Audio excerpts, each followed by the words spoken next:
તો એવું જ બન્યું કે પણ આ તો થોડુંક વધારે ઓલું બન્યું કે અમને એમ હતું કે આ તો કોઈ ન જોઈએ એમ, મતલબ એ રીતનો એક પ્રતિસાદ મળ્યો કે 5-7 લોકો થાય તો શો જ ચાલુ ન થાય એમ. તો ઘણા એવા ફોન આવતા કે યાર શો કેન્સલ થયો છે એમ. પછી ધીમે એ વસ્તુ થઈ અને જ્યારે દિવાળી આવી ત્યારે અમારી પાસે શો જ નહોતા. લગભગ 3 શો ગુજરાતમાં અમારી પાસે હતા દિવાળીના દિવસે, ગુજરાતમાં 3 શો. કાલે 1800 શો હતા અને ઓલમોસ્ટ હાઉસફુલ. એટલે આ એક કે ને કે કાલચક્રમ જલચક્રમ ભગવાને છડી જ ગુમાવી.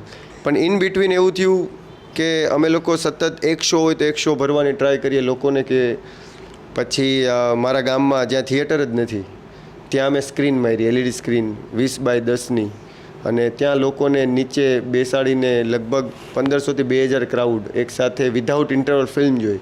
અને લોકોનો જે પ્રતિસાદ ને એના જે આશીર્વાદ મળ્યા અને જે વસ્તુ કે ને કે વાયરલ થઈ, લોકો સુધી પહોંચી. પછી અમુક રિયલ ઇન્ટરવ્યૂઝ વાયરલ થયા, લોકોના રિએક્શન, કે લોકો જેન્યુઅનલી રડી રહ્યા હતા, હસી રહ્યા હતા, અને મતલબ બધા મિક્સઅપ રિવ્યૂ. એ રિવ્યૂ ધીમે બીજા લોકો સુધી પહોંચ્યા, બીજા લોકોએ રિવ્યૂ દીધા, એ ત્રીજા લોકો સુધી પહોંચ્યા.